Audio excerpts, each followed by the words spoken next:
संसार में एक बहुत बड़ा बिजनेस बन गया है, व्यवसाय। तो मनुष्य जात है, प्राणियों से हम अलग है। तरह तरह की तकलीफें हैं, बीमारियां। बीमारियों की बात होती तो अलग होता, क्योंकि प्राणी पंछी भी बीमार पड़ते हैं, तो उनके पास ठीक होने का अपना खुद का तरीका है। उनका कोई डॉक्टर नहीं होता, उनका कोई हीलर नहीं होता। तो बीमारियों में प्राणियों का, पंछियों का अभ्यास किया गया है। वो सब सेल्फ हीलिंग करते हैं, सेल्फ हीलिंग, खुद ही ठीक हो जाएंगे।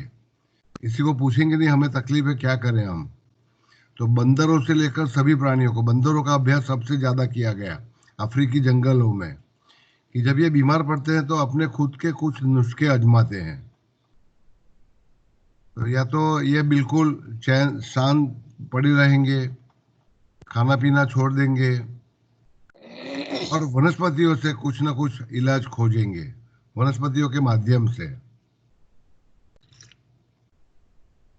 तो उनकी बीमारियां शारीरिक स्तर की होती है। वानरों से हम बने और सामाजिकता का विकास कर लिया। तो सामाजिक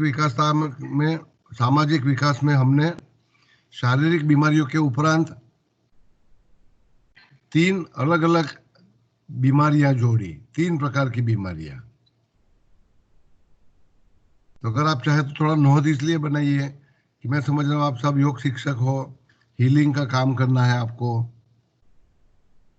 करने की उम्मीद भी है आपकी। बहुत अच्छा लगता है बीमार लोगों को ठीक करने का। तो तीन प्रकार की तकलीफें मनुष्य ने अपने अंदर जोड़ दी है। प्राणियों ने, पंछियों ने केवल शारीरिक स्तर की बीमारियां बनाई, हमने उसमें साइकोलॉजिकल, मानसिक एक स्तर जोड़ा, मानसिक तकलीफें जोड़ी।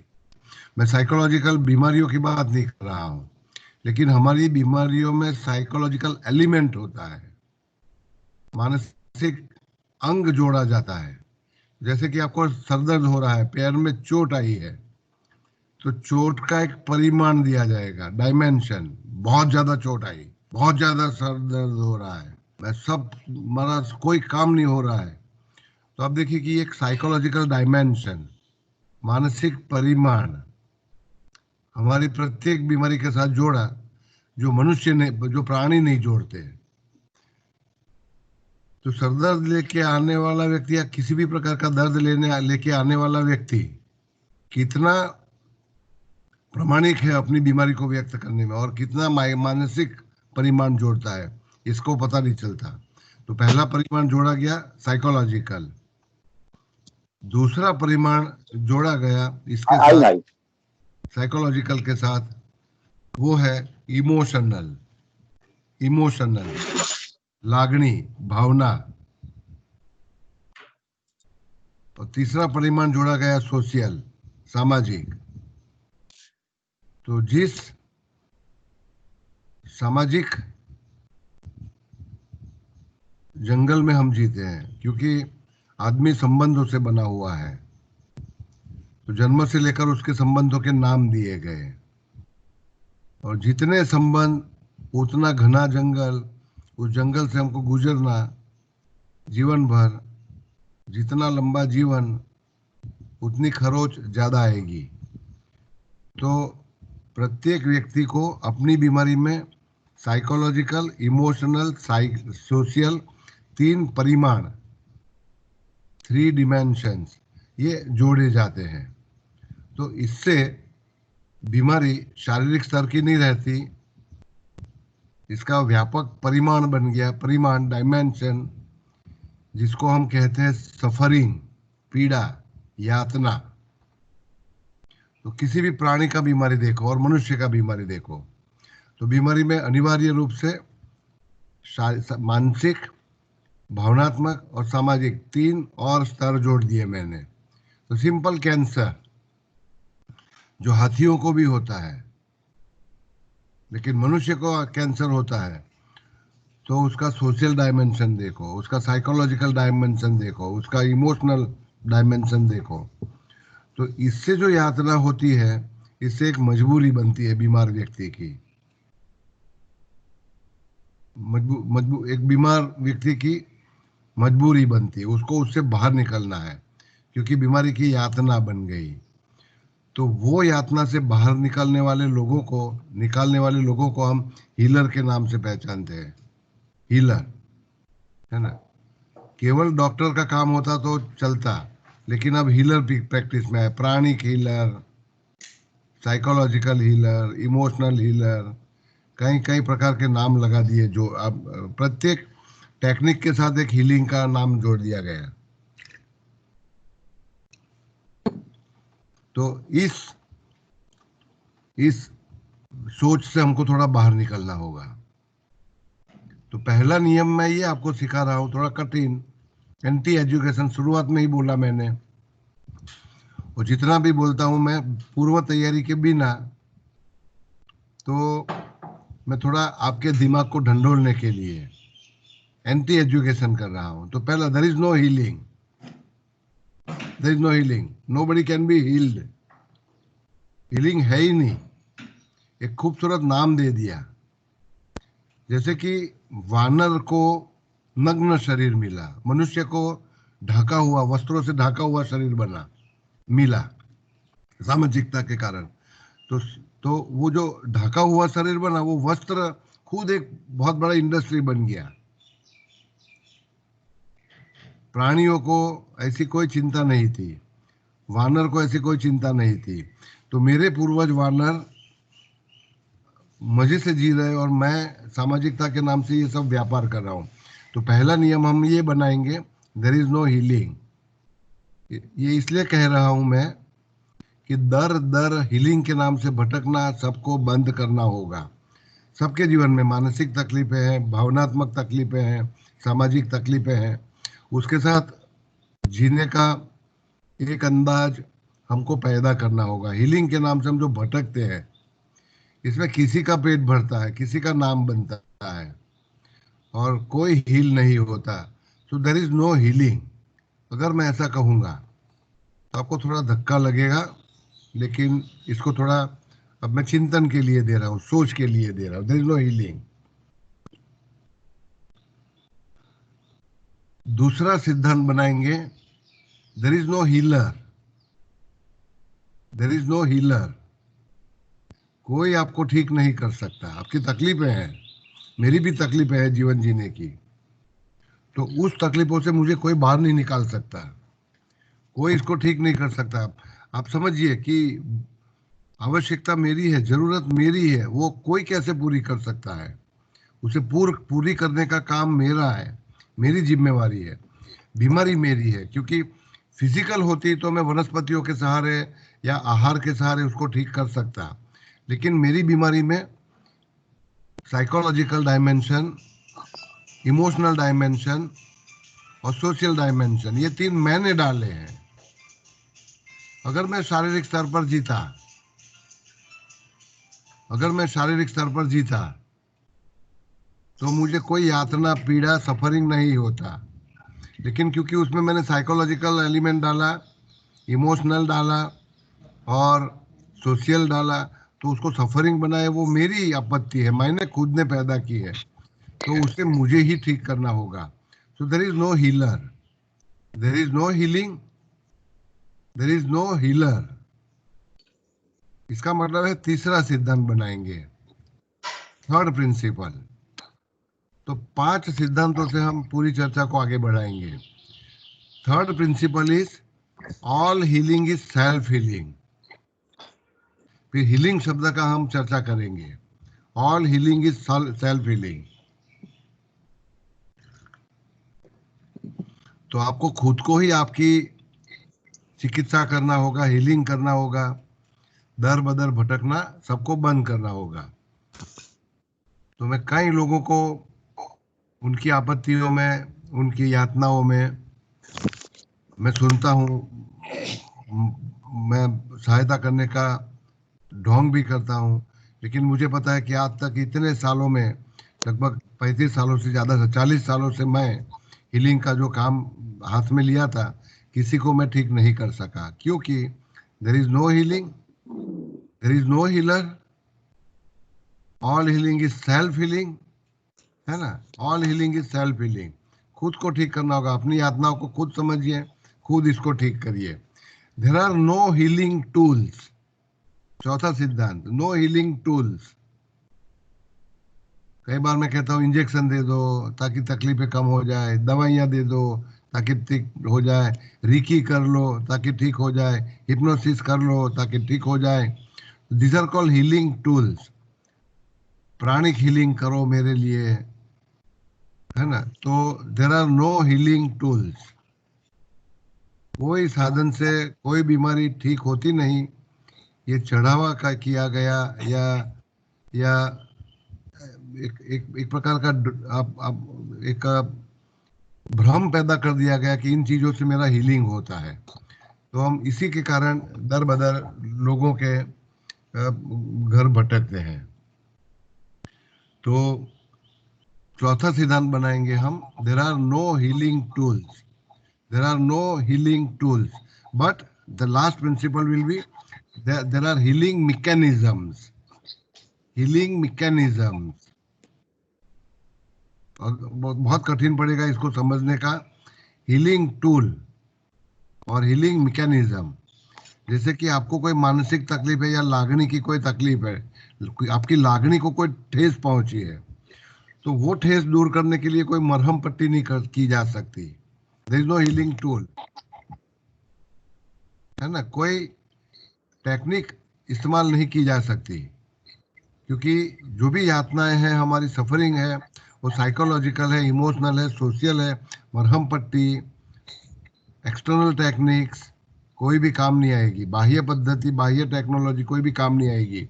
तो प्राणिक हीलिंग के नाम से लेकर के जितनी भी हीलिंग संसार में की जाती है, वो लोग ढोंग करते हैं, दिखावा करते हैं और हमको ठगते हैं, क्योंकि हमारे पैसे को उनका लक्ष्य हमारे पैसे पर है, उनके नाम पर है। तो ये, there are no healing tools. Healing के लिए कोई साधन नहीं होते। तो जब भी मुझे ये सवाल पूछा जाता है, योग से मैं ठीक होऊंगा क्या, या हिप्नोसिस मुझे फायदा कर सकती है क्या, या योग निद्रा से मेरी कौन सी बीमारियां ठीक हो सकती, these are healing tools. They are labelled as healing tools, but in reality they are not healing, they are not healing tools. ये कोई साधन नहीं कि जिसके द्वारा आपको ठीक करने का दावा किया जा रहा है, वादा किया जा रहा है। तो आपको बताया जा रहा है योग भगाड़े रोग, ये तो सरासर गलत है। तो there are no healing tools, but last principle will be there are healing mechanisms, है ना। And this mechanisms are employed by you only, nobody else. This is your suffering, my suffering, है ना। जब भी मैं योर बोलता हूँ, आपकी सफरिंग बोलता हूँ, इसका मतलब ये नहीं कि आप सब बीमार, रोगग्रस्त और मैं एकदम तंदुरुस्त व्यक्ति। I am also sick, I am also suffering. तो ये मेरी यातना है, इसका इलाज मैं ही कर सकता हूँ। तो देर आर हीलिंग मैकेनिज्म्स। मुझे अगर मानसिक स्तर की कोई यातना है तो कैसे ठीक करना है वो मैं खुद समझ सकता हूँ। मेरी अगर कोई इमोशनल प्रॉब्लम है तो मैं उसको समझ सकता हूँ, या मेरी कोई सोशल इश्यू है तो उसको मैं समझ के उसको कैसे दूर करना चाहिए। तो जैसे कि एक साधारण सा एक उदाहरण दे दूं आपको, कि हमारी बहुत सारी तकलीफें संबंधों के कारण है, relationship. Most issues are relationship issues. और फिर मैं विषय पर आता हूँ। तो रिलेशनशिप इश्यूज है, साइकोलॉजिकल एक विधान किया जाता है, एवरीबडी हर्ट्स। हर व्यक्ति आपको ठेस पहुंचाना चाहता है। इस संसार में कोई आपका हितेच्छु नहीं, कोई आपका भला नहीं चाहते। सबसे निर्दोष आपके दुश्मन आपके खुद के माता पिता, मेरे खुद के माता पिता। इन्होंने आपको पैदा किया, मुझे पैदा किया, लेकिन बच्चे का भला किसमें है, संतान का भला किसमें है, उनको पता नहीं। तो वो जो भी करते हैं वो निर्दोषता से हमको हानि करने वाला है, हमारे जीवन को ठेस पहुंचाने वाला है। तो जितने भी संबंध तो हमने बनाए, वो सभी संबंध हमारे रोगों के कारण बने, यातनाओं के कारण बने। तो मैं उम्मीद करता हूं कि आप मेरी बात की थोड़ी गहराई को आप समझ पा रहे हो। अगर रिलेशनशिप, इसीलिए मैंने बोला अंतिम सोशल प्रॉब्लम से, सामाजिकता नहीं होती तो मनुष्य को कोई रोग नहीं होता, है ना। प्राणियों को कोई बीमारी नहीं, मनुष्य को, क्योंकि हम सामाजिक व्यक्ति हैं, सामाजिक प्राणी हैं। संबंध बनाए हुए, वही संबंध हमारे लिए छुरी का काम करते हैं, भाले का काम करता है, कटारी का काम करता है, और पीठ के पीछे छुरी भोंकी जाती है। तो सामाजिक संबंध हमारी सभी यातनाओं का कारण है। अगर इस यातना से, सफरिंग से बाहर निकलना है आपको, तो जैसे कि आप भाई बने हो, आप पत्नी बने हो या पति बने हो, आप मित्र बने हो, और इसकी कोई यातना सहन कर रहे हो, भुगत रहे हो, और अगर मैं कहूँगा कि आप प्राणी हीलिंग करो, आप हिप्नोसिस से हीलिंग करो, योग निद्रा से हीलिंग करो, तो देखो कि आप, अब मैं एक छल पैदा कर रहा हूँ। अगर मुझे हीलिंग करना है तो there is a mechanism, this techniques will not help. तो मैकेनिज्म क्या काम आएगी कि मुझे संबंधों से ऊपर उठना चाहिए, संबंधों से ऊपर। जैसे आप इंद्रियातीत कहते हो, है ना, मनसातीत कहते हो, मनसातीत। तो अध्यात्म में ऐसे बहुत सारे शब्द जोड़े गए, इंद्रियातीत होइए, मनसातीत होइए। तो हमारी सभी तकलीफें मन के कारण है। अगर उन तकलीफों से पार उतरना है तो मनसातीत, मन की ऊपर की भूमिका में, ट्रांसेंड योर माइंड। तो एक मैकेनिज्म है ये कोई टेक्निक नहीं, ये कोई युक्ति नहीं मन के ऊपर चढ़ने की। उसी तरह संबंधों के ऊपर चढ़ जाइए, है ना, क्योंकि जब तक संबंधों में रहेंगे, राग द्वेष से भरे रहेंगे, तब तक हम एक दूसरे को हानि करते रहेंगे, हर्ट करते रहेंगे, ठेस पहुंचाते रहेंगे, और सामाजिक यातनाएं रहेगी। इसमें कोई टेक्निक काम नहीं आएगी। There are no healing techniques, but there are healing mechanisms, है ना। तो ये थोड़ा एकदम डिफिकल्ट विधान मैं आपको दे रहा हूँ, और 5 मिनट का विराम इसलिए लेता हूँ, अब मैं विषय पर चढ़ने वाला हूँ, तब मैं चर्चा करूंगा।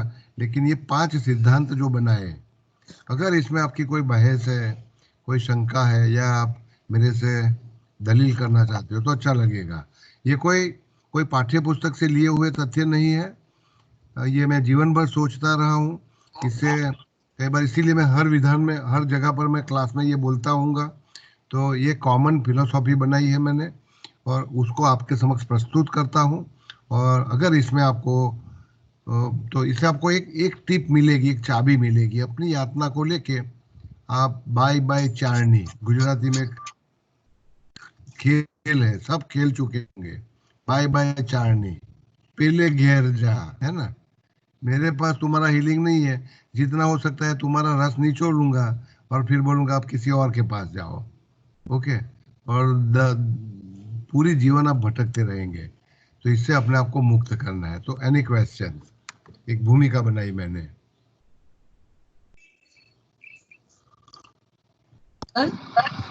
यस। સર ઉન્નતિ हाँ बोलो। यस। સર पहले तो मेरी આપણે बात તમે आपको જે कैसी કહ્યું ને लगी? કે हाँ हाँ,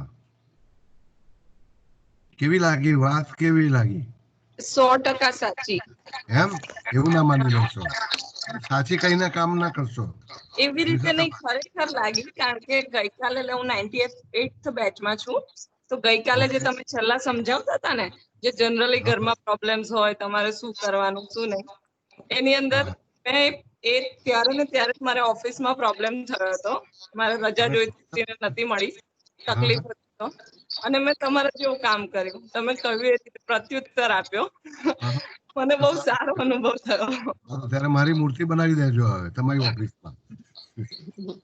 એટલા માટે અત્યારે મને આ વસ્તુ સારી ગળે ઉતરી એમ ओके, तो मैं आपको सबको एक बात समझा रहा हूँ, सिद्धांत जिससे मैं काम कर रहा हूँ इस समय, इस क्लास में भी, इस चर्चा में भी। आउट ऑफ बॉक्स थिंकिंग करिए, है ना। लोगों की बनाई हुई धारा में मत जोड़िए अपने आप को, भीड़ मत जमाइए मान्यताओं का। સર एक मिनट, हाँ, आवाज हाँ सतीश भाई थोड़ी आवाज बंद कर दो पहले। सतीश भाई,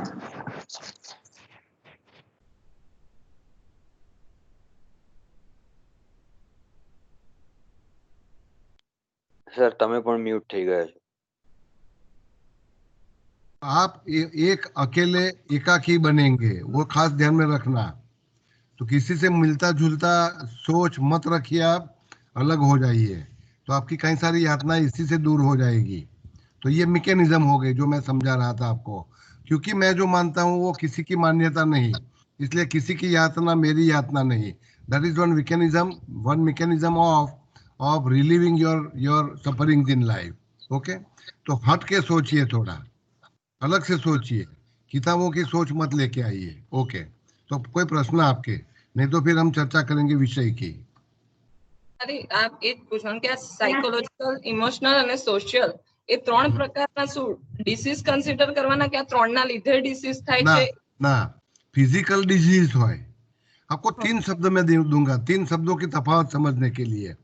एक है डिजीज, दिस इज, तो लिखिए, साथ साथ लिखते जाइए, थोड़ा टेक्निकल बनाएंगे इस चर्चा को।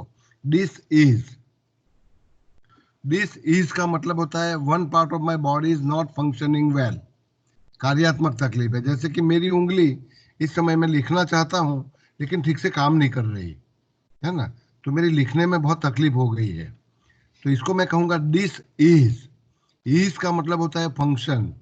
My body has parts and this parts have functions.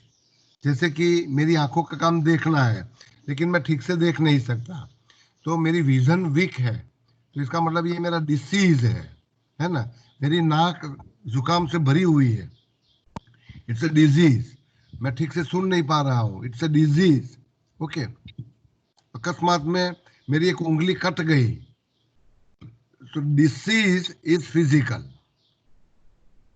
It has to do with the function of your body part because of a structural deficit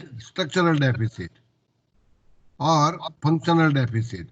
कई बार मेरी आंखें आप देखेंगे तो बिल्कुल अच्छी दिखती है, और फिर भी मेरी परीक्षा ली जाती है कि आप दूर का क्या देख रहे हो, तो मैं कहता हूं मैं नहीं देख पाया, क्योंकि बाहर से सही दिखने वाली मेरी आंख काम ठीक से नहीं कर रही। तो डिसीज इज स्ट्रक्चरल एंड और फंक्शनल, है ना। जैसे कि मेरी आंखें लाल हो जाती, सूजती, तो स्ट्रक्चरल प्रॉब्लम हो गया, सूज गई, लाल हो गई, और इसके कारण मुझे ठीक से दिख नहीं रहा, फंक्शनल एंड और। ओके, तो दिस इज, अगर ये होता तो आप किसी भी फिजिकल डॉक्टर के पास जाते और ठीक हो जाता आपको। डिसीज, लाल आंखें, आई ड्रॉप्स दिया जाएगा, दिया जाएगा, आपकी उंगली लिख नहीं रही ठीक से तो आपको कुछ फिजियोथेरेपी कराएंगे। So diseases are cured at physical level by a doctor.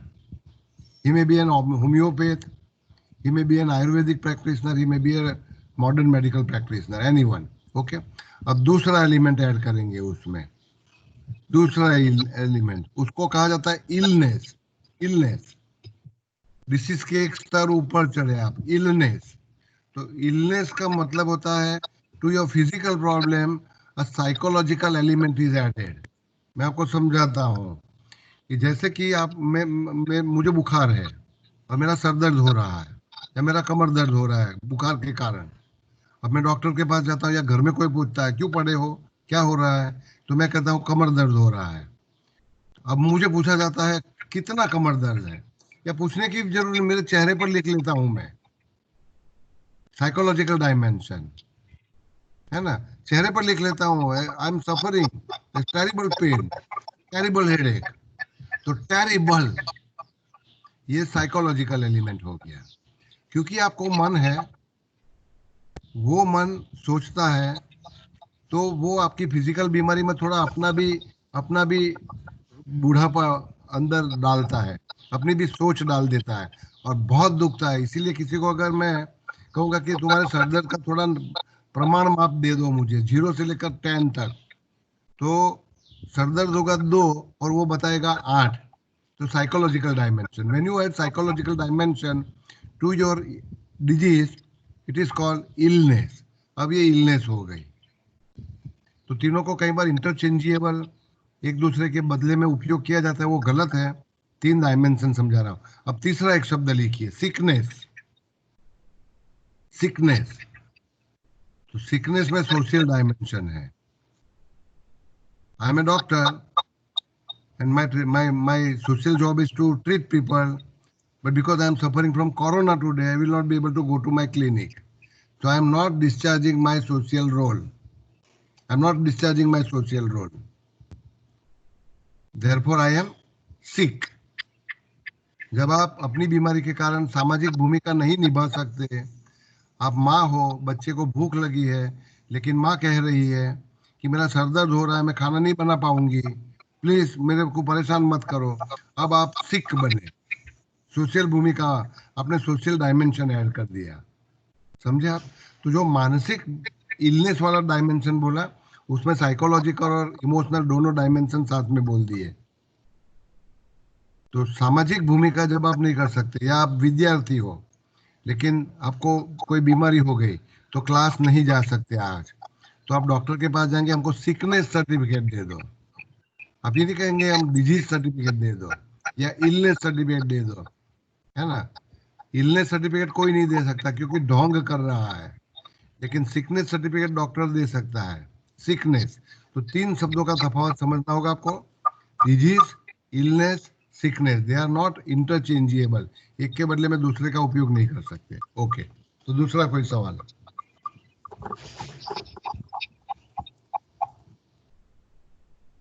બિનીતા Pancholi. Yes, sir, અત્યારે આ જે રેકી આપે છે કે રેકી થી તમારો હીલિંગ કરે છે, તો એ શું હોય છે? रिकी स्पर्श थेरापी है, स्पर्श चिकित्सा। तो ऐसा है कि बच्चा जब जन्म लेता है, प्रत्येक बच्चा, तो मैं को साइकोलॉजिकल और सोशल डायमेंशन बताने जा रहा हूँ बीमारियों के, तो चर्चाओं में होगा ये। बच्चा जब जन्म लेता है तो बहुत परेशानी से बाहर निकलता है, क्योंकि 9 महीने तक ये अंधेरे कमरे में था। आप अपने आप को थोड़ा विजुअलाइज करिए, प्रत्यक्षीकरण करिए और माँ की गर्भ में चले जाइए। 9 महीने तक आपसे कोई बात करने वाला नहीं। आपके दिमाग के कोशों में सामाजिकता के संस्कार है, मुझे बात करना है, मुझे रोना है, मुझे कोई सुने। लेकिन 9 महीने तक आप एक कमरे में कैद हो, माँ की गर्भ में।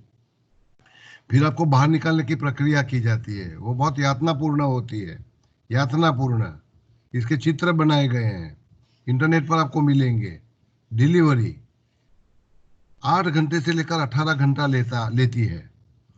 उस 18 घंटे दरमियान आप एक छोटे से पैसेज, एक नैरो पैसेज, है ना, सब आप महिलाएं हैं तो आप सबको पता होगा कितना छोटा सा वो नैरो पैसेज है इन टर्म्स ऑफ सेंटीमीटर्स, और उसमें से एक बहुत बड़ा बच्चा बाहर निकलता है। तो एकदम संकुचित मार्ग से बाहर निकलने का, इसमें तुम्हारा दिमाग ऊपर प्रेशर डाला जाता है, सीने पर प्रेशर डाला जाता है, कंधों पर प्रेशर डाला जाता है, क्योंकि हर थोड़े समय में लेबर कॉन्ट्रैक्शन होगा। तो गर्भाशय के स्नायु आपको बीसेंगे, आपको तड़पाएंगे। वो यातना से बच्चा 18 घंटे में बाहर निकलता है। तो सबसे पहले क्या चाहेगा? आप देखो कि आप हवाई जहाज में जिन्होंने प्रवास किया होगा, अकेले में बैठ के किया होगा, उनको पता होगा कि हवाई जहाज में आप किसी से बात नहीं कर सकते। खाना मांग सकते हो एयर होस्टेस से, है ना, चॉकलेट मांग सकते हो, लेकिन सिवाय इसके दिल की बात किसी से कर नहीं सकते। आप 24 घंटे की लंबी यात्रा करके उतरते हो तो पहले ही तुम्हारे दिमाग की इच्छा है कोई मुझे छुए, मुझे आलिंगन दे, मुझे मेरा हाथ पकड़े और मेरे से हल्लो पूछे, है ना।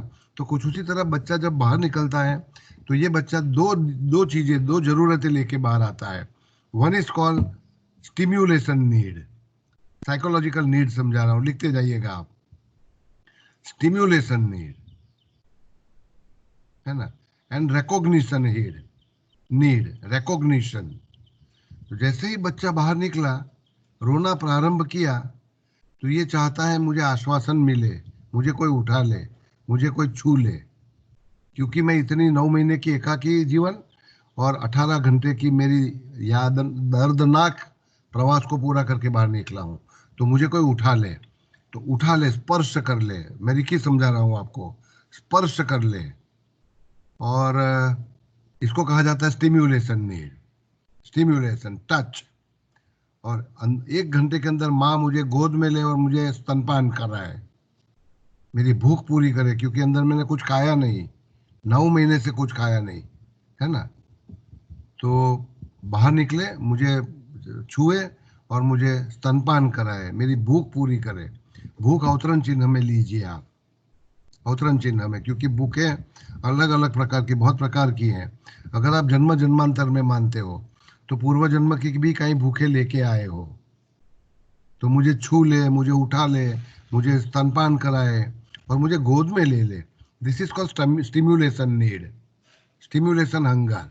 और दूसरी है रिकॉग्निशन हंगर, मान्यता। मान्यता चाहिए बच्चे को। क्या मान्यता चाहिए? कि मैं इस जगत में पहली बार आया हूँ, मेरी आंखों में आंखें डाल के देखा जाए और बोला जाए तुम मेरे लिए बहुत प्रेशियस हो, तुम मुझे बहुत पसंद हो, तुम्हारे आने से मेरे जीवन में निखार आ गई, है ना। तो माँ आंखों में आंखें डालती है, आने वाले संबंधी आंखों में आंखें डालती है। मैं, क्योंकि मैं पीडियाट्रिशियन रहा, मैं नियोनेटल वार्ड में काम करता रहा, लेबर रूम में काम करता रहा, तो बच्चे को जन्मते ही नर्स अपने हाथ में ले लेती है और उसको रोते रोते उसको उसको सहलाने लगती है। तो आंखों में आंखें डालती है, उसके हाथ ऊपर हाथ पर प्रसारती है। तो this is recognition. You are recognising one existence entering into this world, है ना। आप विमान से नीचे उतरते, हवाई जहाज से, और कोई तुम्हारे सामने देखते तक नहीं, तो क्या हाल होता। तो कुछ ऐसा होगा जब बच्चे ने जन्म लिया और माँ कहती है, पिता कहता है, ये नहीं चाहिए था मुझे, ये गलत समय पर आ गया, अभी तो मुझे धंधा, व्यवसाय, नौकरी बनाना था, गलत समय पर आ गया, गलत सेक्स लेके आ गया, लैंगिकता, लड़का चाहिए था, लड़की आ गई, है ना। तो कई सारे लेबल चढ़ाए गए बच्चे पर, दिस चाइल्ड इज अनवांटेड। तो इसको स्टिम्युलेशन हंगर से वंचित रखा जाएगा, उठाया नहीं जाएगा, या उठाएंगे जरूर लेकिन प्यार नहीं दिया जाएगा। तो a child which is deprived of touch, stimulation, hug, है ना, हग, यू अंडरस्टैंड, है ना, उस बच्चे को भविष्य में एक मानसिक और सामाजिक यातना होगी। मैं मनगढ़ंत कहानी नहीं बना रहा, मैं कई बच्चों को जानता हूं ऐसा।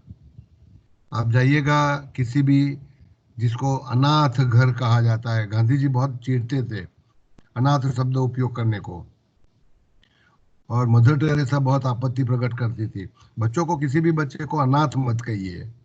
अरे इतनी सारी मानव जात पड़ी है, एक माँ ने छोड़ दिया उसको, तो इतनी सारी माएँ हैं उसकी, तो उस बच्चे को आप अनाथ क्यों कहते हो। तो मदर टेरेसा ने एक बार पत्रकारों को, कि आप उनको पूछा गया कि आप अनाथ बच्चों के साथ काम करते हैं, आपको कैसा लग रहा है। तो बोले कि आप किसको अनाथ कह रहे हो, जिसकी करोड़ों माएँ हैं, एक माँ होती तो बच्चा अनाथ रहता, भूख पूरी नहीं होती, लाखों माएँ हैं, तो इसको अनाथ कैसे कह सकते हो। तो ऐसे बच्चे की यातना को सोचो कि जिसकी सामाजिक जरूरतें और मानसिक आवश्यकता है, stimulation and psychological stimulation and recognition needs, hungers are not met at birth. ये जो स्पर्श वंचित रहता है, स्पर्श वंचित और मान्यता वंचित रहता है, तो ये जीवन भर एक भूख लेके चलता है, कोई मुझे छुए, कोई मुझे उठा ले, भले वो 50 साल का होगा, तो उसकी जो भी बीमारियां होगी उसके भीतर उसकी स्पर्श की वंचितता जवाबदार बनी। तो स्पर्श वंचितता पूरी करने के लिए रेकी का थेरापी काम आता है, काम लगाया जाता है। स्पर्श, क्योंकि उसमें टच होता है, शरीर को अलग अलग भागों में बांटा जाता है, और मस्तक से लेकर पैरों तक आपको एक निश्चित विधि बनाई गई है, उस विधि में उस भागों को स्पर्श किया जाता है। तो हीलर का टच, है ना, जैसे कि कोई डॉक्टर खाली पूछेगा आपको कि कैसे हो, क्या तकलीफ हो रही है, बुखार कितना है, सर दर्द कितना है, इसके बदले वो अपने आपके हाथ पर उसका अपना हाथ रखता, तो आप समझ लीजिए कि कितना फर्क पड़ता। तो there is a healing touch, you say, okay, touch, without touch nothing can be healed. और वो टच, क्योंकि हम ऐसे बीमार हैं, ऐसे भूखे हैं, मैं थोड़ा मानसिक स्तर की बात कर रहा हूँ, कि माँ बाप ने वंचित रखा, कुटुंब ने वंचित रखा, समाज ने वंचित रखा, तो इस व्यक्ति को किसी का टच अब काम नहीं आ सकता। So there is no healer. ये बहाना बना रहे हैं, ये कमा रहे हैं। All healing is self healing, आपका खुद का ही टच, ये प्यार भरा खुद का टच आप अपने आप को करके देखो और इसका प्रभाव देखो। क्यों आप भिखारी की तरह लोगों को कहते हो मुझे छुओ, मुझे प्यार दो, है ना। तो there are no healers, they exploit you. ये लोगों को एक्सप्लॉइट किया जाता है हीलिंग के नाम से। आप खुद अपना हीलिंग करिए। तो दिस इज रीकी, ओके। एक आध सवाल और, फिर चर्चा आगे बढ़ाएंगे। हरिओम सर। यस, સવાલ નથી હા, એક કોમેન્ટ છે? એટલે એક વિચાર છે કે મેં કીધું હા, આપણે મૂકો મૂકો, ચોક્કસ મૂકો. હા, કોઈ વક્તવ્ય નથી કરી રહ્યો અને આપણે થોડું સહચિંતન કરીએ એટલે થોડા વિચારો હું મૂકું, થોડા વિચારો તમે મૂકો અને આ વિદ્યા કોઈ રીતે આગળ વધે. ને હું એવું ઈચ્છું કે હિલિંગના નામથી આપણે એકબીજાનું શોષણ કરી રહ્યા છે આ સમાજમાં, એ કોઈ પણ રીતે બંધ થવું જોઈએ. મને ડૉક્ટર તરીકે પણ કોઈની ચિકિત્સા કરીને એમ કહેવાનું મન 500 રૂપિયા ફી આપો એવું કહેવાનું આવે તો મને બહુ ખરાબ લાગે છે. એવું કે કોઈ વ્યક્તિની પીડાનું આપણે આ રીતે 500 રૂપિયામાં રૂપાંતર કરવાનું, તો આપણે એવું નથી કરવું. તો જેટલા પણ યોગ શિક્ષકો છો, કોઈને પણ હિલિંગના નામે છેતરશો નહીં, બરાબર ને? ઓકે, ગો હેડ, તમે જે કહેવા માંગો છો. સર બીજા હા, ના, પેલા ભાઈનો પ્રશ્ન ચાલુ હતો, કમેન્ટ તો એ સાંભળી લઈએ પછી બીજા ક્રમમાં. દિવ્યતાબેન, યસ.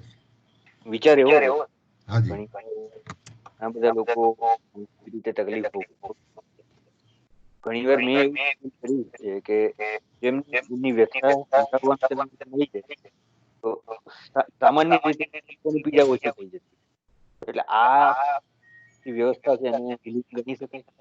આ વ્યવસ્થાને હિલિંગ કે સેલ્ફ હિલિંગ અથવા તો ખાલી સાંભળવાથી તેની પીડા ઓછી થઈ શકે? તમારો અવાજ થોડોક ઓછો આવે છે, અસ્પષ્ટ, પણ હું એમાંથી એક સાર ગ્રહણ કરું છું કે હું ઓશોનો સિદ્ધાંત લઈને ચાલી રહ્યો છું. ઓશોનો કે પહેલા તો જેટલી સામાજિક વ્યવસ્થાઓ ઊભી કરવામાં આવી છે બધી તોડી નાખો. તમને ગમે છે કે નહીં ખબર નથી મને આ, કેમ કે સામાજિક વ્યવસ્થાઓમાં આપણે સામાજિક યાતનાઓ ઊભી કરી છે. હવે એ સામાજિક પ્રથાઓમાં હું નામ બોલું છું 5-6, પછી તમે બીજા થોડા એડ કરજો.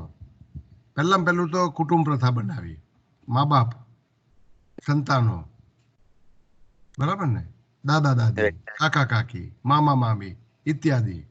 તો આ કુટુંબ પ્રથા બનાવી. It's a social institution. Okay, હવે આ જે સોશિયલ ઇન્સ્ટિટ્યુશન છે એ આપણે યોગમાં શીખવાડીએ છીએ પ્રમાણે બ્લડ રિલેશનશીપને લીધે છે, લોહીના સંબંધ છે આ બધા. અને લોહીના સંબંધો રાગ અને દ્વેષના ભરેલા હોય. એમાં તમને એમ લાગે કે મારા મા બાપ મને પ્રેમ કરે છે, પણ ઈશ્વર પેટલીકર, હું આજથી એમને લગભગ 40 વર્ષ પહેલા વાંચતો હતો. ગુજરાત સંદેશમાં એમની એક કલમ આવતી હતી અને બહુ સુંદર લખતા. આપણા ગુજરાતના બહુ જાણીતા લેખક ઈશ્વર પેટલીકર, બહુ ઓછાએ નામ સાંભળ્યું હશે. તમે ચેતન ભગતને ઓળખો, બરાબર ને, તમે જય વસાવડાને ઓળખો, પણ ઈશ્વર પેટલીકર ઉત્તમ કલમ લખતા. એમાં એ લખતા કે મા બાપ તમારા નિર્દોષ શત્રુ છે, કેમ કે એ રાગ અને દ્વેષથી પ્રેરિત છે. એને 2 છોકરામાંથી એક વાલો છે ને એક નથી.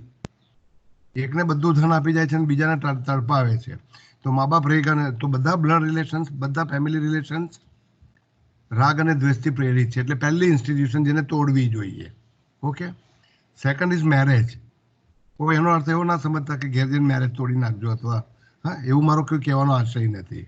આદર સાથે, પણ એમાં ઘણી બધી આપણી, જો મા બાપ ના હોત અને જો લગ્ન ના હોત તો માણસની ઘણી યાતનાઓ હોત જ નહીં, શૂન્ય થઈ જતી યાતનાઓ. હા, આ મનોવૈજ્ઞાનિક વિધાન છે, પણ એના સ્વસ્થ વિકલ્પો છે. હા, એટલે અસ્વસ્થ વિકલ્પો આપણને સુશાંતસિંહ રાજપૂત આપે ને પછી જાતે જ ખાડામાં પડી જાય એવા વિકલ્પો નહીં અપનાવતા. અમેરિકા એવું એક વિકલ્પ આપી રહ્યો છે, લિવ ઇન રિલેશનશીપ, બરાબર ને. તો એ તો આપણી યાતનામાં વધારો કરવા માટેનું છે, એવું નહીં કરતા. સ્વેચ્છાચાર, વ્યભિચાર એને કોઈ રીતે પણ લગ્નની સિસ્ટમને તોડી નાખીને એને કંઈક બદલવી જોઈએ, એને વધારે રિફાઇન કરવી જોઈએ, બરાબર. પણ સમાજમાં એક જણ લગ્ન કરે છે માટે બધાએ કરવાના. એક જણે 25 વર્ષે લગ્ન કરી એટલે 25 વર્ષના બધા છોકરાઓને પરણાવી દેવાના. તો આ લગ્ન પ્રથા. ત્રીજી પ્રથા સૌથી ખતરનાક બનાવવામાં આવી એ સ્કૂલ. એટલે સ્કૂલ, કોલેજ, બધા જ પ્રકારના teaching institutions includes Yogniketan as well. It's a teaching institution. Okay, અને એમાં જેટલા પણ શિક્ષકો મારા સહિત આવે તે બધા પોતાનું સ્થાપિત હિત, વેસ્ટેડ ઇન્ટરેસ્ટ લઈને આવે. હું જે ભણાવું છું તે શ્રેષ્ઠ છે, આ જ સાંભળવાનું ને આ જ લખવાનું અને એ જ કરવાનું. તો શિક્ષણ પ્રથા છે એના પર તો બહુ બધી આપત્તિઓ પ્રગટ થઈ છે.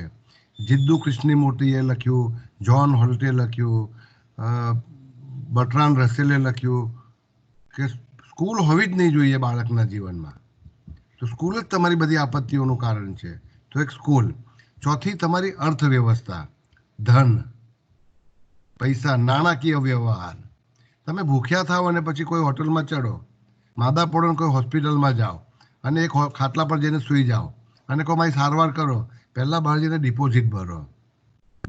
तो गांधी जी की मैं कहानी सुनाना चाहूँगा, आपको कई बार सुना चुका होगा क्योंकि ये मेरी बहुत मन भावन कहानी है, मेरी बहुत पसंद है और मेरे दिल को बहुत छूती है ये, कि गांधी जी चंपारण्य में सत्याग्रह कर रहे थे और घूम रहे थे गांव से गांव। बहुत घना धूप थी, तो पसीने से रेबझेब थे, प्यास लगी थी। उस जमाने में वाटर बैग नहीं, पानी की बोतलें नहीं हुआ करती थी और सील्ड वाटर नहीं मिलता था उस जमाने में, मिनरल वाटर। तो गांव के अंदर दाखिल होते ही पादर में उन्होंने किसी महिलाओं को पानी भरते हुए, कुएं से पानी निकालते हुए देखा। तो गांधी जी ने जाके पूछा मुझे पानी दीजिए। तो ये महिला बोलती है मैं भंगी हूँ। भंगी, इसका मतलब समझे आप कि छूताछूत, मैं कैसे पानी दे सकती हूँ, मैं भंगी हूँ। तो गांधी जी ने कहा मैंने जात नहीं पानी मांगा, मैंने तुम्हारी जात नहीं पूछी। तो आप हॉस्पिटल में जाके बोलो कि मैं बीमार हूँ, मेरी इलाज करो, पहले बोलेंगे तुम्हारे पास पैसे कितने हैं, इंश्योरेंस लिया हुआ है क्या। तो ये वेस्टेड इंटरेस्ट है, अर्थ व्यवहार। अच्छा, ऐसे एक मैं पूरी एक सीरीज बता सकता हूँ आपको, लेकिन सबसे घटिया सिस्टम बनाई शिक्षण सहित चिकित्सा सिस्टम। चिकित्सा मतलब मेडिकल प्रोफेशन, वो आयुर्वेदिक, एलोपैथी, होम्योपैथी, एनी, ये स्थापित हित है, ये अपना पेट भरने के लिए लोगों अपने। तो जैसे पापी ब्राह्मण वेदों का सहारा लेके समाज को ठगता रहा 4000 सालों से, कुछ उसी तरह सभी चिकित्सक आपको भी ठग रहे हैं हीलिंग के नाम से, सभी चिकित्सक। तो ये सब परंपराएं आपको तोड़नी है। इस परंपरा में जब रहे, तो मैंने आपको पहले ही बोल दिया, आपको मनसातीत होना है, भावातीत होना है, संबंधातीत होना है। संबंधों के ऊपर उठिए, सामाजिक जरूरतों के ऊपर उठ जाइए। तो मुझे प्यार चाहिए, मुझे स्पर्श चाहिए, ये आपकी सामाजिक नीड्स है, जरूरतें हैं। जब तक इसके ऊपर नहीं उठेंगे तब तक आप ठीक नहीं हो पाएंगे, मैं ठीक नहीं हो पाऊंगा। तो स्पर्शातीत हो जाइए। अरे किसका स्पर्श चाहिए, कुदरत ने सब प्रबंध किया हुआ है ना। लुइस है कहती है जीवन जीने की सब प्रबंध कुदरत के द्वारा की गई। आप एक मनुष्य के आगे क्यों गिड़गिड़ाते हो, कोई पंछी किसी के आगे गिड़गिड़ाता नहीं, मुझे प्यार दो, मुझे खाना दो, है ना।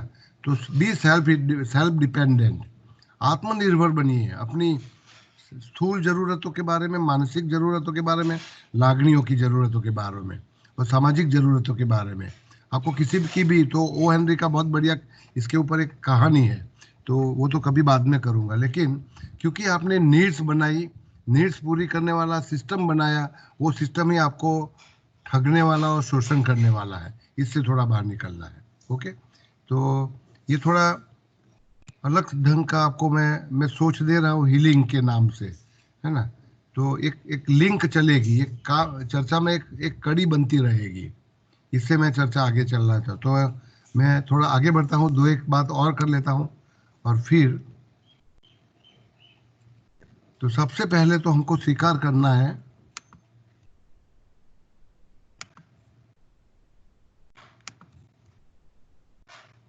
जीवन की यातनाओं को, है ना। यातनाओं के ऊपर आप नहीं उठ सकते, यातनाओं के बिना आप नहीं जी सकते।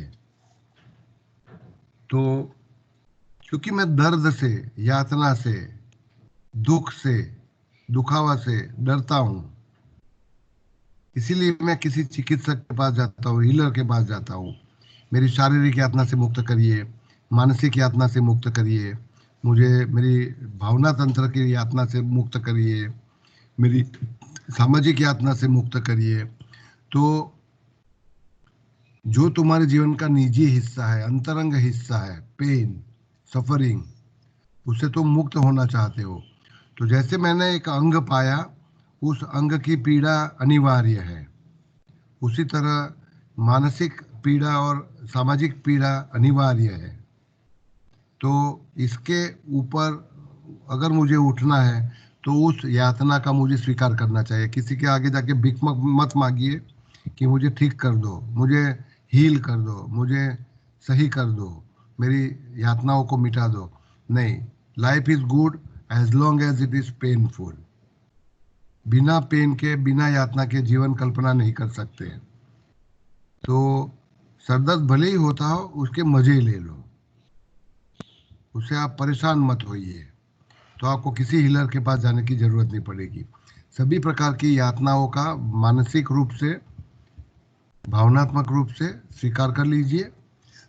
जैसे कि आपने खुद ने तय किया मैं शिक्षण में, मैं स्कूल में जाना चाहता हूँ या मैं नौकरी करके कमाना चाहता हूँ, तो ये एक सोशल सिस्टम है, उसका आप एक भाग बन रहे हो।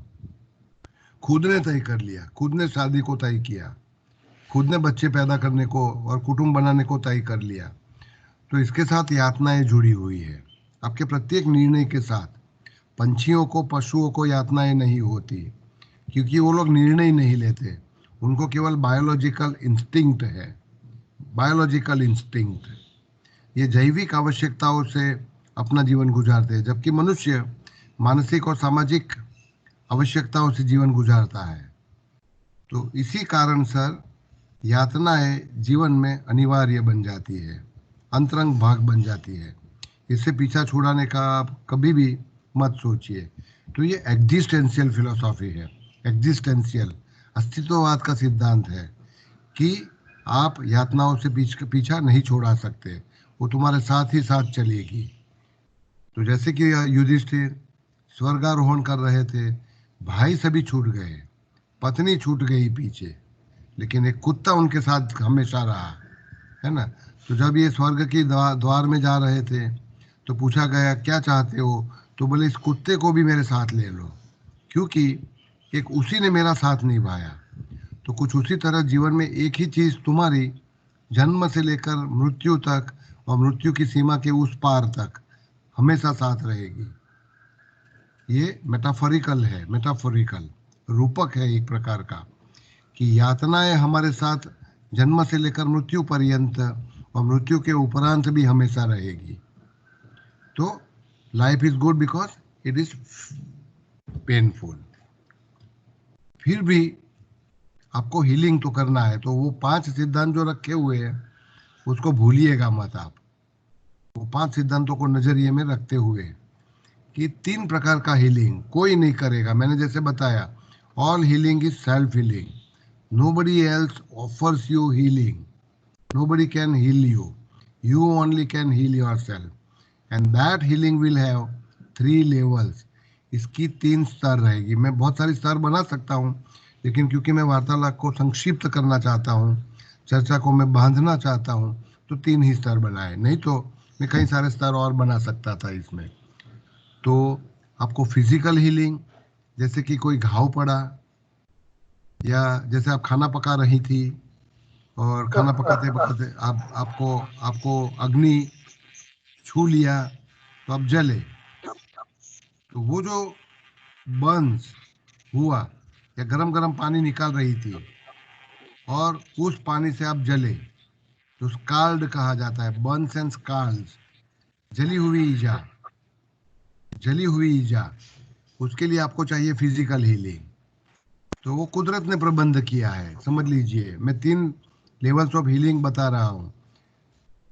फिजिकल हीलिंग का प्रबंध कुदरत स्वयं करती है, जो प्राणियों को, पंछियों को, वानरों को पता है, इसलिए वो किसी डॉक्टर के घर नहीं जाते।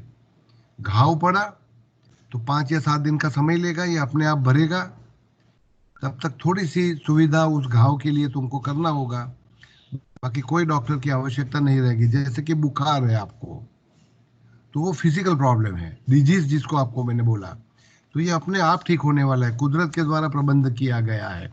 डॉक्टरों की भूमिका रहेगी, लेकिन वो भूमिका मर्यादित रहेगी। फैसिलिटेटर हूँ मैं। तो जैसे कि आप बहुत बड़ा घाव लेके आए, तो उस घाव को सफाई करके मैं कवर कर देता हूँ, ढाक देता हूँ, ताकि उसके ऊपर बाहरी वातावरण से सूक्ष्म जीवाणुओं का संक्रमण नहीं होना चाहिए। तो वो संक्रमण नहीं हो, इसके लिए जो मैं घाव की पाटापिंडी करता हूँ, वो खाली फैसिलिटेशन है, वो घाव ठीक करने वाला नहीं। घाव तो अपने आप ठीक होने वाला है। तो उसी तरह फिजिकल हीलिंग कुदरत के द्वारा किया जाता है। इसके लिए आप किसी डॉक्टर के पास जाइए जरूर। इसका मतलब मैं ये नहीं करता कि जब आपको बुखार होगा, जब आपको सांस की तकलीफ होगी, जब आपकी जुकाम होगी, जब आपका नाक भर गया होगा, या जब आपकी आंखों में तकलीफ होगी, आपको दस्त हुए होंगे, तो डॉक्टर के पास जाइए। वो कोई भी मेडिकल, मॉडर्न मेडिकल प्रैक्टिशनर होगा, या वो Ayurvedic practitioner, homeopathic practitioner, physical level की हीलिंग करेगा। वो उसकी मर्यादा रहेगी। इसके लिए उसको औषध देना होगा, औषध, या उसको शस्त्रक्रिया करना होगा, शल्य चिकित्सा करना होगा। जैसे मेरी एक उंगली बहुत खराब हो गई, तो फिजिकल हीलिंग के लिए मेरी उंगली को काट करके पैक देना होगा। तो विकिरण चिकित्सा, रेडियोथेरापी, औषध चिकित्सा, ड्रग थेरापी एंड शल्य चिकित्सा, सर्जरी के द्वारा आपको फिजिकल हीलिंग किया जा सकता है। इसके ऊपर मनुष्य की पिछले 3500 सालों से मास्टरी हो चुकी है, कुशलता मिल चुकी है उसको। तो मेडिकल साइंस ने बहुत तरक्की कर ली। तो प्राचीन मेसोपोटामिया, भारत में आयुर्वेद, यूनानी और सभी पद्धतियों को लेकर आज मॉडर्न मेडिकल साइंस सुविकसित है। ये तुम्हारी फिजिकल बीमारियों में फायदा कर सकती है। दवाइयाँ लीजिए, सर दर्द हो रहा है, दवाइयाँ लीजिए, इसमें कोई गलत नहीं, कोई खराबी नहीं। तो ये फिजिकल हीलिंग है। अब हुआ है दूसरा साइकोलॉजिकल लेवल ऑफ हीलिंग। तो आपको इलनेस है, आपका मन एक परिमाण, जैसे कि आप स्पर्श से वंचित थे, आप घर आए, किसी ने आपका ध्यान नहीं दिया, तो आप मान्यता की भूख से वंचित हो। मान्यता, रिकॉग्निशन हंगर, आपको अमन्या नहीं दी गई घर में, किसी ने देखा तक नहीं, आप आए और पथारी में पड़े या सोफा में बैठे। तो अब आपकी बीमारी को, शारीरिक बीमारी को मानसिक परिमाण जोड़ गया कि आई एम निग्लेक्टेड। मैं उम्मीद करता हूं कि मेरी बात को आप समझ रहे हो। I am neglected, nobody wants मी, है ना। रिकॉग्निशन हंगर नहीं है, nobody touches me, nobody offers me food when I am hungry, तो आई एम निग्लेक्टेड। तो ये साइकोलॉजिकल प्रॉब्लम हो गया। इसकी हीलिंग साइकोलॉजिकल हीलिंग, मतलब कि आप स्पर्श से वंचित हो, मान्यता से वंचित हो, तो एक बोध दिया जाता है कि खुद की मान्यता करो, खुद को स्पर्श करो। कोई तुमको करे या ना करे, कोई तुमको मान्यता करे, दे या ना दे। तो this is called healing mechanism. ये कोई टूल नहीं है। आपका हाथ, आप कोई डॉक्टर का हाथ नहीं बनाएंगे जब आप अपने मस्तक को छुएंगे। तो psychological healing is done by you only. आप खुद करेंगे अपनी स्पर्श वंचितता को दूर करने के लिए, अपनी मान्यता वंचितता को दूर करने के लिए। ये दो आपकी महान साइकोलॉजिकल नीड्स है, उसको दूर करने के लिए आप खुद ही कुछ मैकेनिज्म काम में लगाएंगे उसको। जैसे कि आप आईने के सामने खड़े रहेंगे या नहाते समय अपने शरीर को साबुन लगाएंगे, मालिश करेंगे, तो प्यार से, दुलार से करेंगे। This is my body, I love it. Okay, तो खुद की प्यार करिए, खुद को मान्यता दीजिए। तो कम नसीब से हम अपनी लेबलिंग कर देते हैं, I am not good, I am worthless, I am very ugly, I am a failure. Okay, तो अलग अलग प्रकार की लेबल करके, जो लेबल पहले किया गया माता पिता के द्वारा, कुटुंब के द्वारा, समाज के द्वारा। आप स्कूल में गए, तो मैं एक समय पढ़ता था 4th कक्षा में, तो मेरा स्कूल का रिजल्ट आया, तो मेरे मार्क बहुत गिरे हुए थे। तो सीधा ही शिक्षक ने हाथ में परिणाम लेते हुए बोल दिया कि आप बिल्कुल इडियट हो, क्या मार्क लेके आए। तो वो इडियट शब्द मेरा चलन बन गया, करेंसी बन गया, लाइफ टाइम। उसी तरह जितनी भी बार तुमको नकारा जाता है, तिरस्कार किया जाता है, तुम्हारी शक्तियों में तुम्हारा अविश्वास जगाया जाता है, अविश्वास जगाया जाता है, विश्वास नहीं, अविश्वास जगाया जाए। ये समाज का षड्यंत्र है, कुटुंब सहित आपके समाज का षड्यंत्र है, स्कूल का षड्यंत्र है। You are useless, you are worthless, you are idiot, you are a failure. तो इससे आप जो समाज का विधान है वो खुद का विधान बना लेते हो, और खुद का विधान बनाने के बाद ये खुद ही के लिए सेल्फ टॉक करते हो, आत्मसंभाषण करते हो। तो इन सेल्फ टॉक, आत्मसंभाषण के रहते हुए आप हील नहीं हो सकते।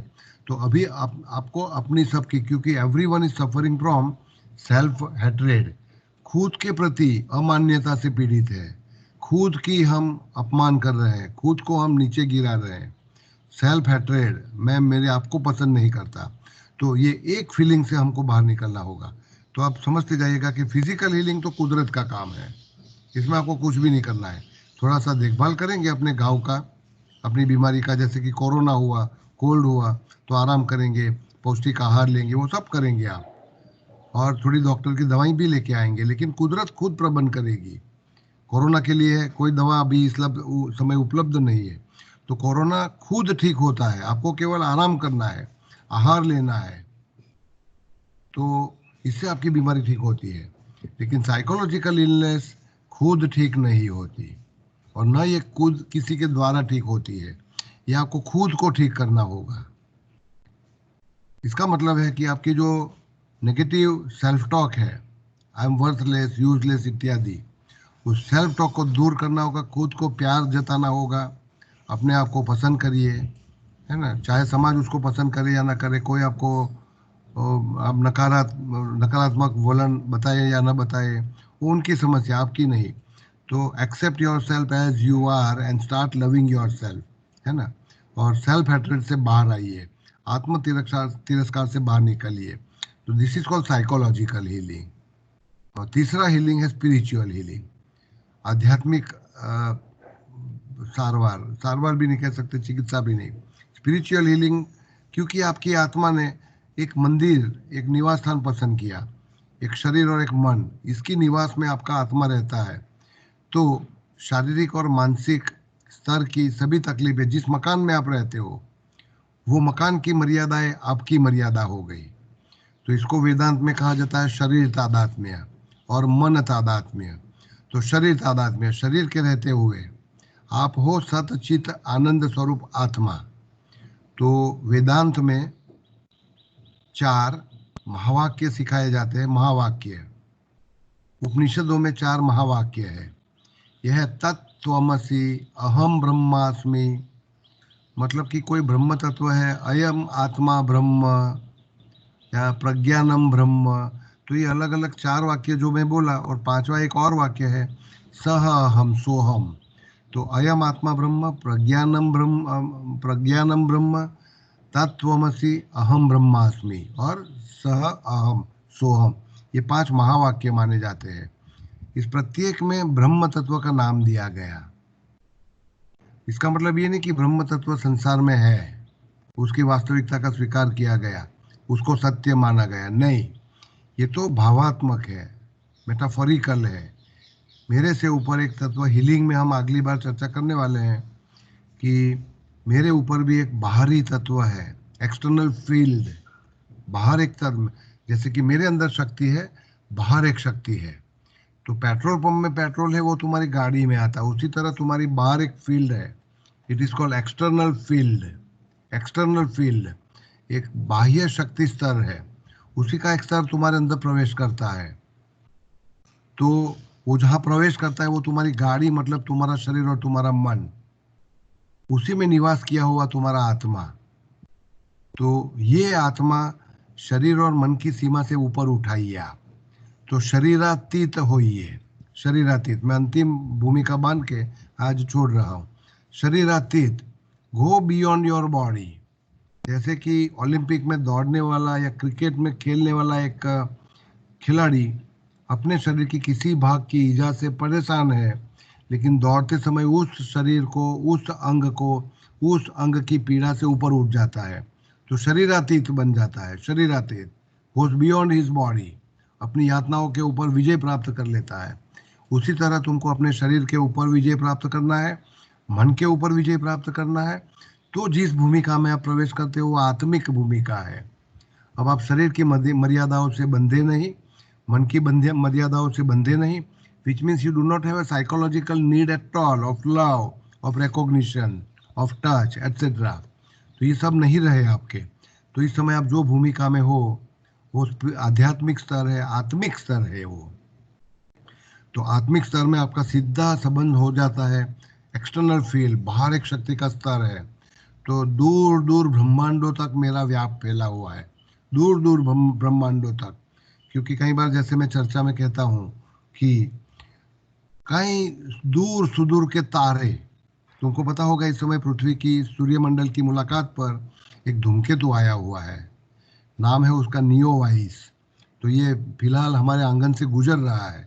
तो ये मेहमान हमारे लिए दूर दूर के टूटे हुए तारों से तत्वों को लेके आया है।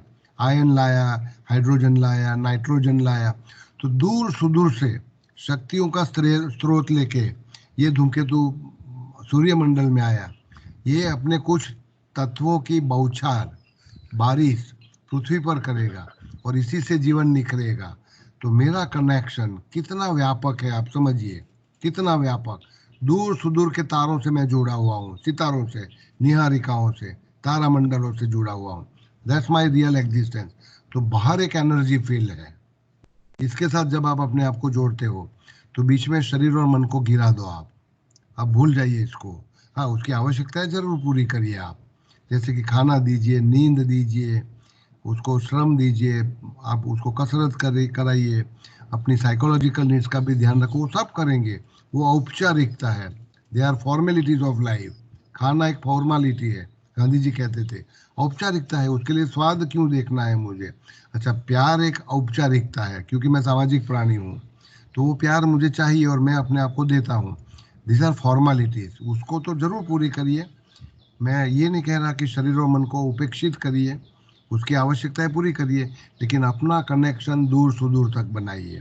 There is an external field and that field is a healing field. मैं अंतिम विधान करके आज पूरा करूंगा और फिर चर्चा अगली बार चालू रहेगी।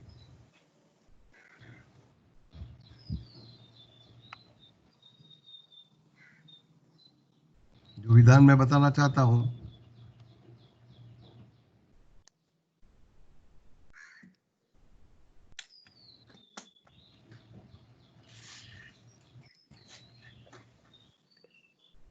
जिसके साथ मैं पूरा करूंगा आज का चर्चा, तो शरीर, मन और आत्मा को एक यूनिट बनाइए, अपना खुद का unit. This is my existence, ये मेरा अस्तित्व है। और इसको साथ में लेते हुए जब आप चलते हो तो आप शरीर, मन और आत्मा को एक अस्तित्व लेकर चलिए। हीलिंग का मैं मतलब समझाने जा रहा हूँ आपको। और इस अस्तित्व का जो अंदर वाला आत्मा है, उसको एक निवास जरूर है शरीर और मन का, लेकिन इस आत्मा का बाहरी फील्ड, एक्सटर्नल फील्ड से संबंध है, जो समझाया मैंने आपको। तो जो बाहरी फील्ड है, एक्सटर्नल फील्ड है, उसको आपको हीलिंग में उपयोग करना है। बीच वाले एजेंटों को भूल जाइए। एजेंट मतलब doctor, healer, pranic healer, yoga teacher, counsellor, psychotherapist, इन सब लोगों को गिरा दीजिए, वो कोई काम के नहीं। हीलिंग के लिए आप एक्सटर्नल फील्ड, बाहर का इतना अपाट विश्व, इतना बड़ा ब्रह्मांड, इतनी सारी शक्तियों का स्रोत, ये जब आपको अपनी शक्ति प्रदान करता है तो आपको जो हीलिंग होता है वो सही हीलिंग है, दैट इज सेल्फ हीलिंग। वो आपकी कनेक्शन के कारण है, वो कनेक्शन आपकी कॉस्मिक कनेक्शन है, बाहरी जगत से कनेक्शन है, अफाट विश्व से आपका कनेक्शन है। This is called external field of healing. और इसके साथ नाता जोड़ने के लिए गांधी जी ने बेहतरीन प्रयोग किया, प्रार्थनाओं का सही ढंग में और ध्यान का सही ढंग में। तो ध्यान और प्रार्थना, they are not techniques, they are mechanisms of establishing eternal connection between you and your outer field, external field, outer field. So through meditation and prayer, ध्यान और प्रार्थना के द्वारा आप बाहरी शक्तियों के साथ अपना नाता जोड़िए और अपनी सभी शारीरिक, मानसिक, भावात्मक और सामाजिक यातनाओं से ऊपर उठिए। This is called principle of philosophy of healing. Okay, principle और फिलोसॉफी ऑफ हीलिंग। मैं यहाँ से रुकना चाहूँगा, अगर आपके कोई सवाल हो तो फिर इसके ऊपर हम चर्चा आगे जारी रखेंगे अगली बार। हरिओम सर। हाँ, તમે હરિઓમ બોલ છો, ખાલી પહેલા નામ બોલજો સર અજય નામ પહેલું હા, હું સંભળાવી લઉં કે નામ પહેલા બોલશો એટલે મને ખ્યાલ આવે કે કોનો જવાબ સવાલ મારા પર પહેલો આવ્યો, એટલા માટે. તો અલકાબેન ને પહેલા પૂછી લેવા તો ને, અજયભાઈ, અભયભાઈ પહેલા કલ્પનાબેન ને પૂછી લેવા તો ને. એટલા માટે કે એમને કઈ કહેવું છે. બોલો અલકાબેન. હા અલગ સર આપણે Yes. ધૂમકેતુ નરી આંખે જોઈ શકીએ? હા, જોઈ શકાયું છે, પણ હમણાં વાદળ નડી રહ્યા છે બેન. જોઈ તો શકાશે. તો હમણાં તમે- સવારે તમારે 4:30 થી 5 વાગે ઉઠવું પડે અને સૂર્યોદય થતા પહેલા દેખાય છે, પણ કઈ દિશામાં જોવાનું? કઈ વાદળ દિશામાં? નીકળશે પૂર્વ કઈ દિશામાં. હા, અગ્નિ દિશામાં. અગ્નિ એટલે હા, આપણે સોરી, એક જ મિનિટ. હા, હું બરાબર કહું તમને. આપણે પૂર્વ, હા, નોર્થ એટલે ઈશાન ખૂણામાં. ઈશાન ખૂણામાં સવારના 4:30 વાગે. 4:30 થી 5:30 ની વચ્ચે.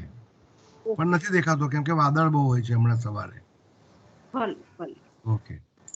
નોવા રીના શાહ. હા, બોલો. પેલા અભયભાઈ નો વારો છે, પછી વીણાબેન. અભયભાઈ. હા સર.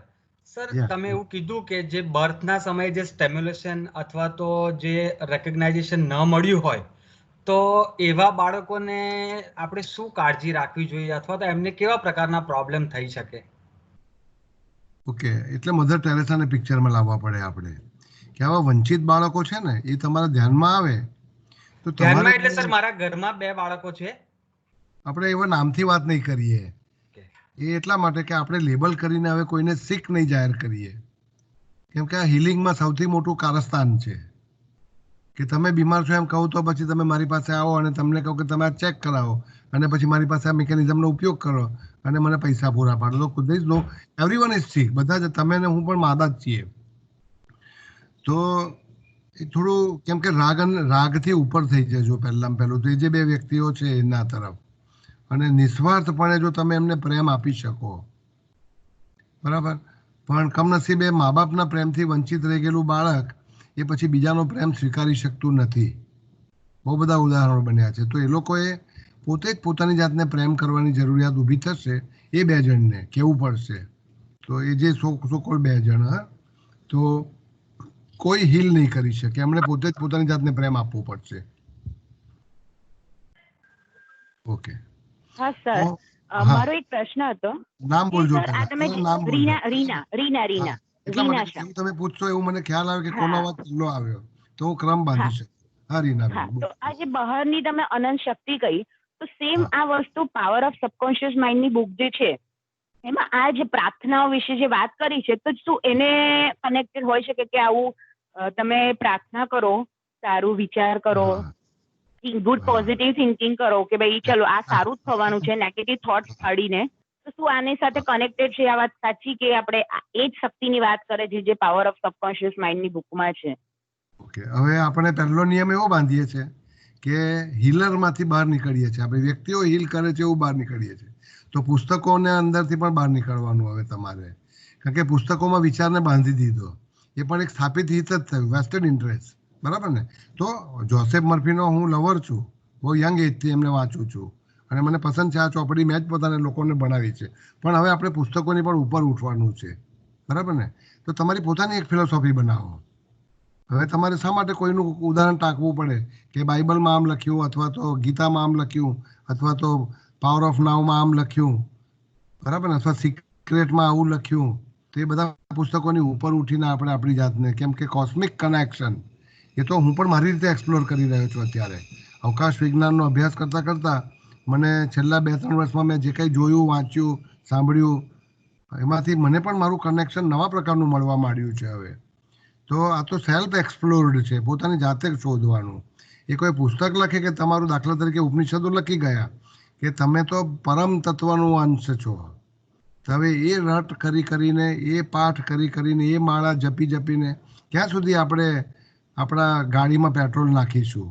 હવે એ પેટ્રોલ નહીં ચાલે આપણને, બરાબર ને? એટલા માટે મેં પહેલું વિધાન બાંધ્યું, all healing is self healing. Okay, તો આશા રાખું કે તમે આ મારી બાબતને, બહુ અઘરી પડશે, હું સમજુ છું બધાને, કેમ કે બધું તોડી નાખવાનું છે ને. એટલે ઓશોનો ઉદાહરણ લઈ રહ્યો છું કે બધી સામાજિક પરંપરાઓ તોડી નાખવાની.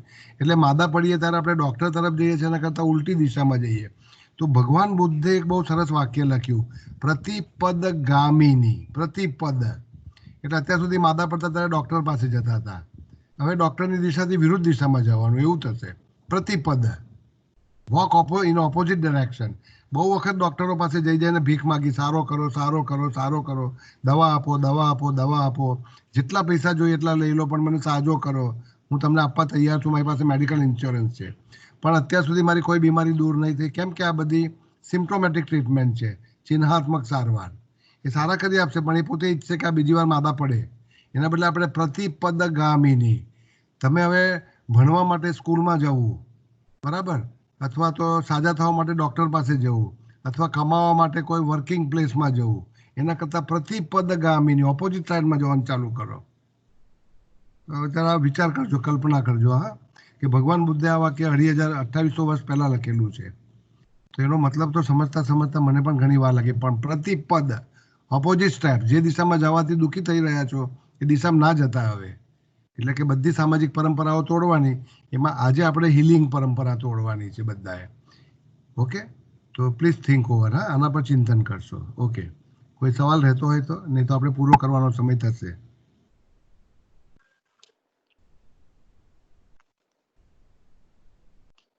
અવાજ તમારું માઇક બંધ છે બેન, તમારું માઇક બંધ છે બેન, માઇક અનમ્યુટ કરજો પહેલા. हरिओम सर. હજુ પણ હા, નામ સંગીત. નહીં બોલતા. હરિઓમ પ્રારંભમાં અને અંતમાં, વચ્ચે આપણે નામ બોલો.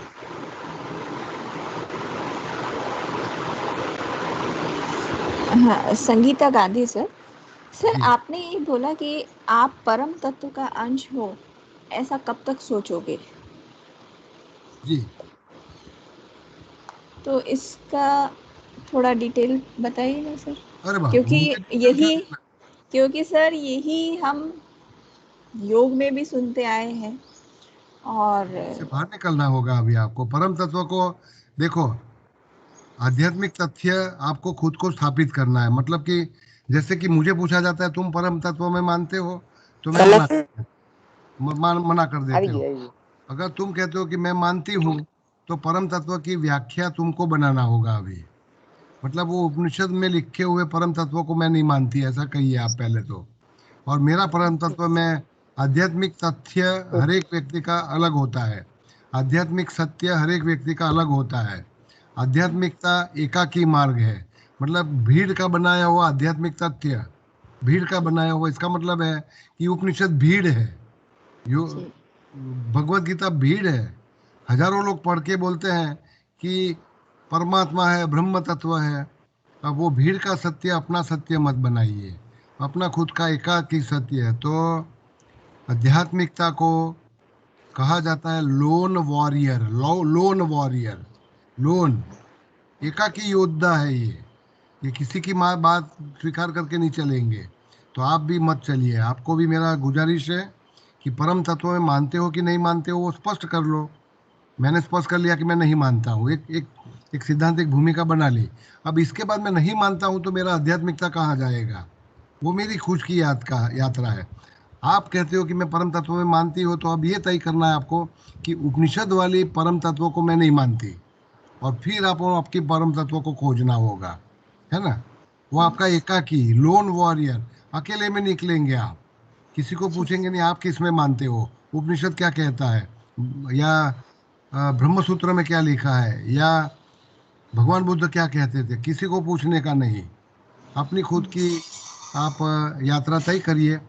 इसीलिए आध्यात्मिकता को कहा गया है लोन वॉरियर. खुद संघर्ष करना होगा, अकेले में लड़ना होगा, कोई आपको मदद नहीं मिलेगी, सहायता नहीं आएगी आपके पास. इसी में इसकी बड़प्पन है आध्यात्मिकता की. ओके, तो मैं उम्मीद करता हूँ कि हरिओम सर, मनीषा. हाँ, हरिओम हरिओम सर, मनीषा बोल. जी बोलो. હા, આ તમે પેલું તત્વમસી અહમ બ્રહ્માસી એ જે 5 કીધું ને, એ ફરી કહેશો? 5 બોલી જાઓ. અચ્છા, એટલે તમારે મણકા 5 મણકા ફેરવવા છે બધાને, એમ ને.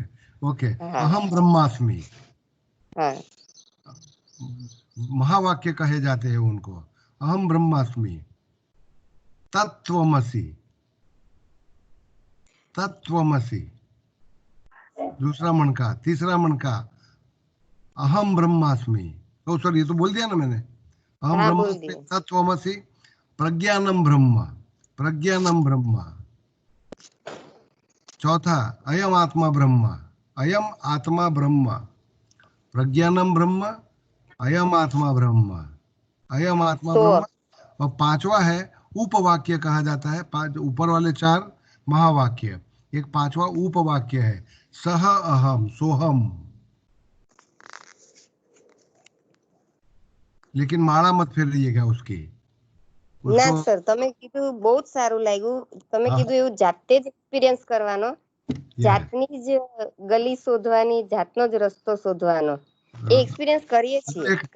એક વાક્ય કહી દઉં કે રસ્તો ને ગલી પણ નહીં શોધવાની, રસ્તા વગરની। એટલે તાઓ शब्द समझाता हूं मैं आपको। ताओ, ताओ शब्द है, ताओ चीनी परंपरा है, बहुत उत्तम परंपरा है।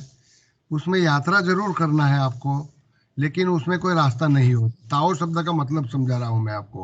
ताओ, इसमें कोई रास्ता नहीं होता, कोई मंजिल नहीं होती, इसमें चला नहीं जाता। आप देखो अभी आप इसको कहा जाता है वितर्क पद्धति। वितर्क मतलब उटपटांग बातें करके आपको समझा रहा हूं कि न आपको चलना है, न चलने के लिए रास्ता है, न पहुंचने के लिए मंजिल है, और फिर भी एक यात्रा तय करना है तुमको। બિલકુલ બિલકુલ उसको यात्रा को आप रास्ता और गली नहीं खोजना होगा। अभी बिना रास्ते की यात्रा करो, है ना। That is called spirituality. इसको आध्यात्मिकता એમાં એમાં એન્જોય કરાય છે, એમાં બહુ જ એન્જોય કરાય છે. એમ ને। બસ ત્યારે હવે એ જોય બીજા કોઈને આપશો નહીં। પણ લાઈફનો મતલબ જ એ છે કે શેર કરવું। नेवर एकाकी। मैंने पहले ही बोल दिया आपको, एकाकी। आपको किसी से शेयर नहीं करना है। તો ગાંધીજી આપણને આનંદ કર્યો એ બીજાને મળવો જોઈએ ને। કઈ જરૂરી નથી। એ સામે એ તમને મા બાપે શીખવાડેલું જુઠ્ઠું તથ્ય છે। સ્વાર્થી બનો, પોતાનો આનંદ કોઈને નહીં આપવાનો કદી। ओके, એ બહુ દુઃખ तो થાય છે એવું કરતા। मैं चर्चा कर रहा हूँ आपसे, लेकिन मेरा कहने का मतलब है कि जो कुटुंबों के द्वारा, कुटुंब के द्वारा स्थापित किया गया है, उन तथ्यों को तोड़ोगे तभी आनंद मिलेगा। हाँ, मैं સાચી चॉकलेट, વાત છે। मुझे एक चॉकलेट, उस जमाने में मुझे एक आइसक्रीम मिलता था। वो आइसक्रीम की कीमत थी उस जमाने में केवल 40 पैसा, लेकिन मुझे कहा जाता था कि अकेले मत खाना, 4 लोग बांट के खाएंगे। मुझे बहुत दुख होता था।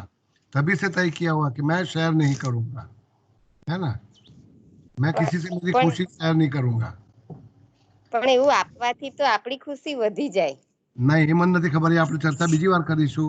પણ એમાં જ તમારા મારા બધા રોગોનું કારણ છે, પછી આપણે હીલર પાસે જવું પડે છે। ઓકે, हमको हमारी खुशी से वंचित रखा गया। ये मेरा अधिकार है कि मुझे दिया गया आइसक्रीम मैं ही खाऊंगा, मैं इसकी मजे लूंगा।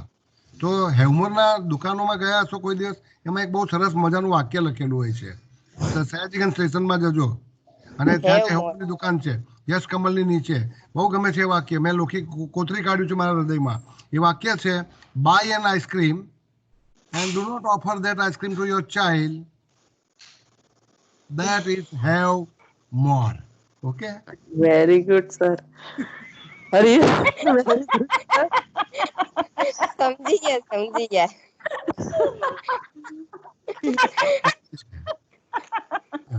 Is exactly true what sir.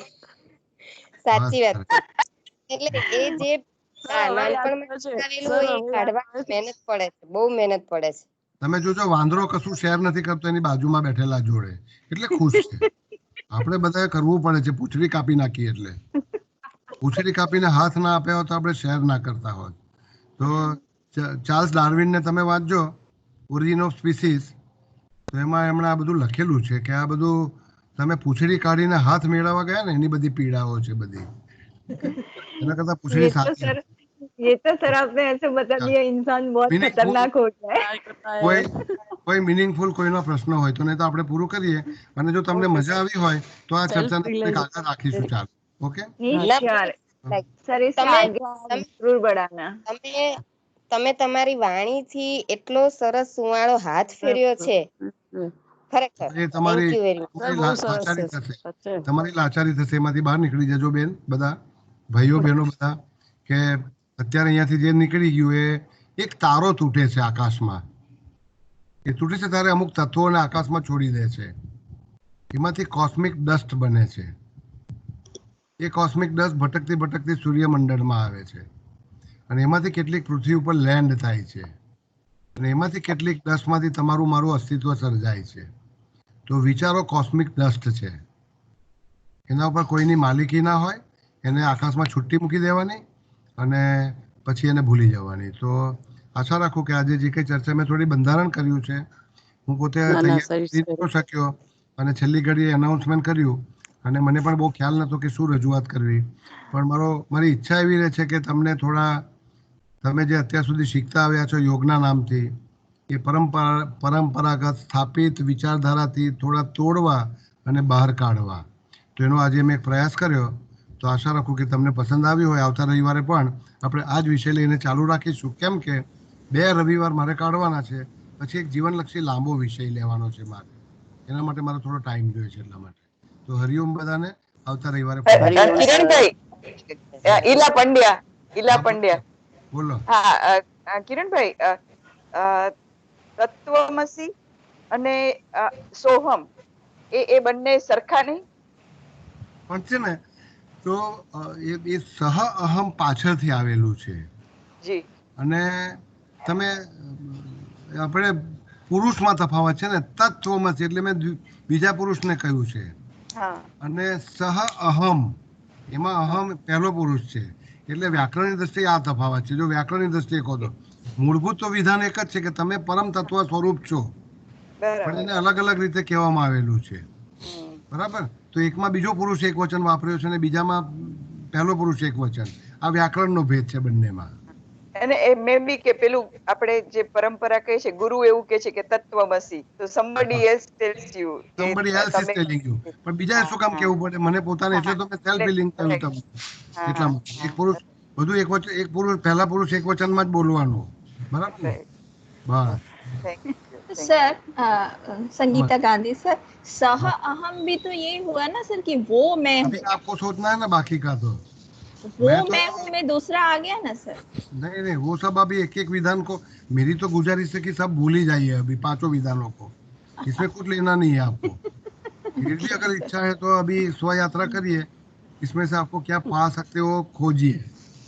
मैं कुछ नहीं पा सका इसलिए मैं छोड़ चुका 5 विधानों को. Thank you sir. क्योंकि ये तथ्य पूरे समाज का तथ्य है. मुझे समाज के तथ्य के साथ नहीं चलना है. मैं ओशो से प्रेरित हूँ, मैं जिद्दू कृष्णमूर्ति से प्रेरित हूँ, है ना. एकाकी मार्ग में मानता हूँ. तो इससे आप यात्रा करिए अपनी सही. ओके सर, आ सेल्फ रियलाइजेशन નું બી આવે સર અંદર? વિધાતા બોલો. મને ખબર નથી ને. હવે હું અજ્ઞાની થઈ ગયો.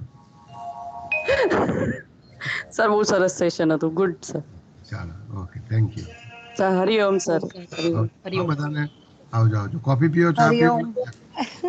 हरिओम सर. आज तो कॉफी पीवा पाछो योग नहीं करना. Hariom sir. Hariom sir. Hariom. Hariom sir.